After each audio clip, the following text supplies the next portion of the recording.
If you knew that your goals and dreams were only 30 failures away, how soon would you want to start failing? Welcome to the Yes Show. I'm your host, Christine Trippy. Each week, we'll explore the life-changing power of saying yes, along with hotel leadership made easy.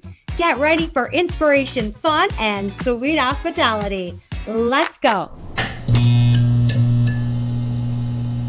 In my Yes Leadership keynote, one of the lessons that I share is about failure.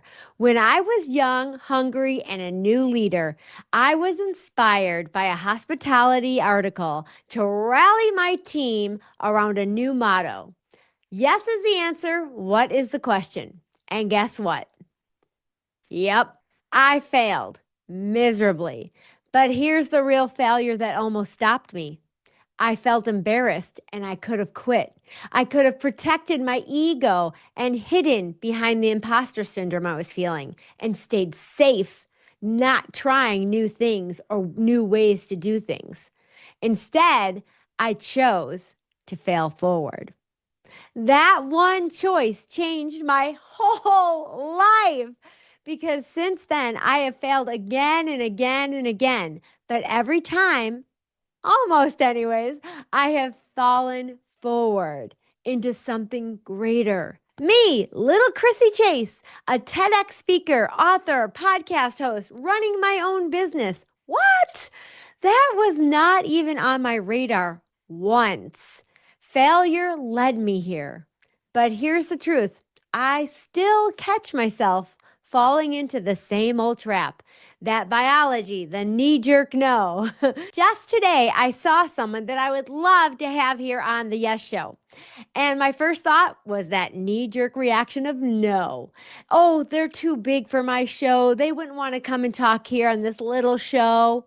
Boom. Instant self-rejection. That's the ego trying to protect itself from potential embarrassment, rejection, or looking silly, or who do I think I am, imposter syndrome. But here's the kicker. By protecting our ego, we're rejecting our future. So I caught myself and I paused and I made friends with the idea. And I said, Christine, fail forward. Stop self rejecting and let them decide. So I did it. I sent the message, and who knows? Maybe they'll say yes, and maybe I'll be having a show with them soon. I'll let you know.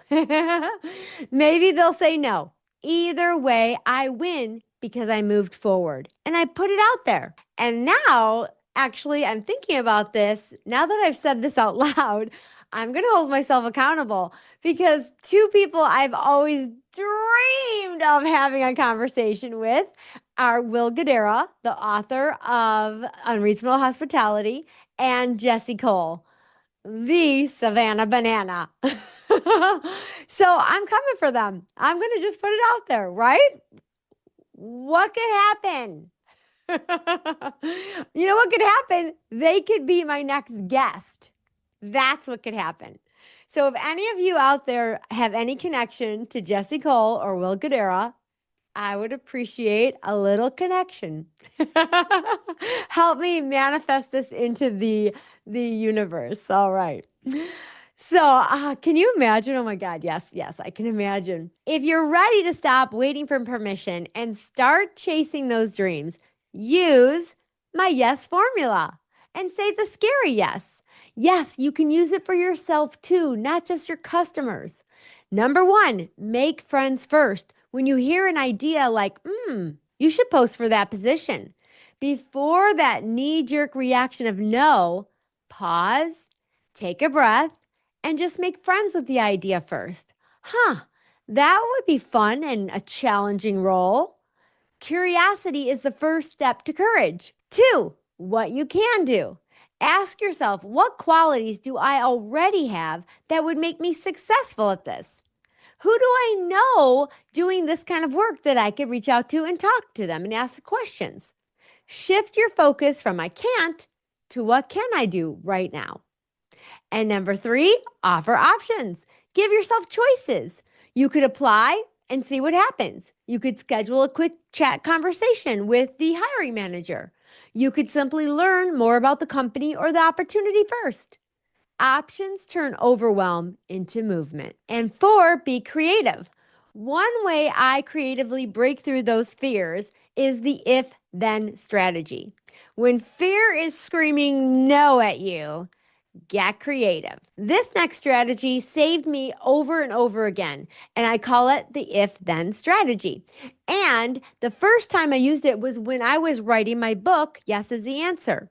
Now, here's how it works. Write down all of your fears, all the ifs. If this happens, if that happens, the fears that are holding you back. Next, write your thens, the actions you can take if those fears come true. Here's a quick example. What if someone gives me a bad review or trolls me online? Then I'll say, thank you for your feedback and focus on all the people who do love it and who I am helping. Suddenly, that fear loses its power because once you've planned for the worst, you're free to go for the best. I know it sounds so simple, but I mean it. It is so powerful.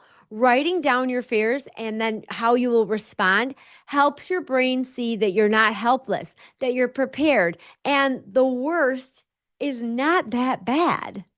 And psychologists call this implementation intention, a proven tool for overcoming fear and building habits. Now, Dr. Peter Gallwitzer from NYU discovered that people who use the if then planning are up to 300% more likely to follow through on their goals. Why? Because your brain preloads the decision. When fear or uncertainty strikes, your mind already knows what to do. Instead of panic or avoidance, you respond automatically with action. You're literally rewiring your brain for courage. And I have an even better example.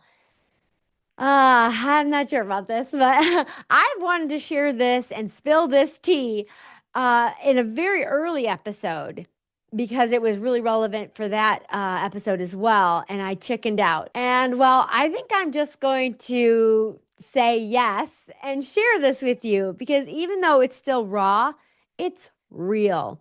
And we've been on this journey now for over a year. So I think we're friends, right? Now, again, I have never told this story publicly because I never wanted it to sound bitter or reflect poorly on anyone involved, especially my previous company that I deeply respect and love. But it's important because it's real life proof of failing forward. Now, when I wrote yes as the answer, there were all kinds of ifs that I wrote down. Like I said, I used that if then the first time writing the book. But there was one fear that never crossed my mind, ever. And that was that I could lose my job because of writing a book. Yeah. People often asked if I started the Wise Pineapple Facebook group and wrote my book because I had a plan to go out on my own and start this business. And the truth is absolutely not. I wish I could tell you that I was that strategic and visionary. I just wanted to share my strategy that helped me and my teams and hopefully help other hospitality heroes too.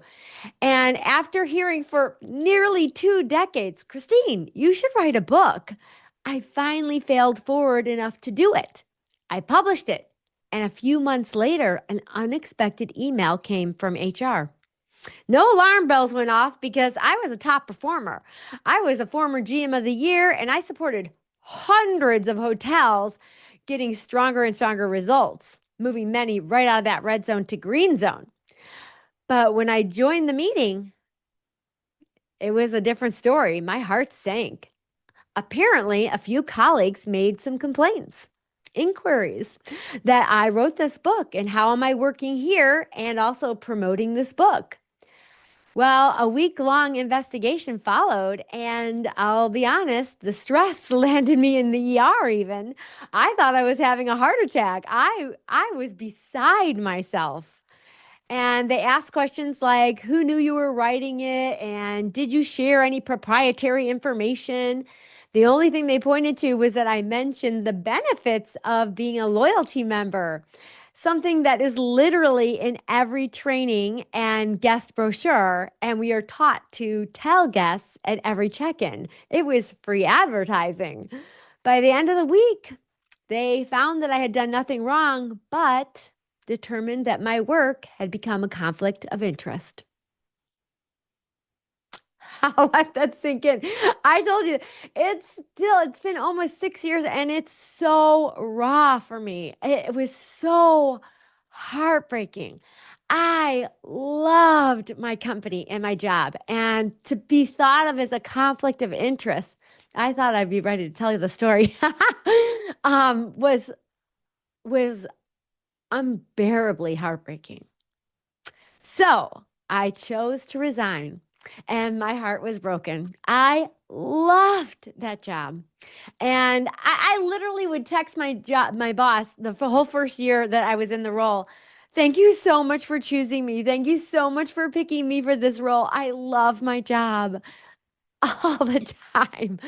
I adored it. But then I remembered after I let that heartbreak be there and work through it, I remembered while I'm here in the first place to make friends first with the failure. Maybe this was the universe saying you're meant to do something more. You're ready for that. So I asked myself what I can do. I could get another hotel position in a New York second, or I could try this and help any company or any industry to say yes. And I gave myself options. Give it a year. If it doesn't work, then in a year, go back to another hotel company. No big whoop. Well, this January will mark 6 years I've been running the Wise Pineapple, and I am still here.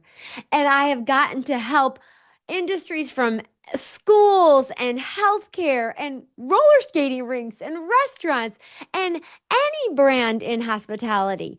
And it's been so amazing. And had that failure not happened, I never would have gotten to do this. I would not be speaking to you right now.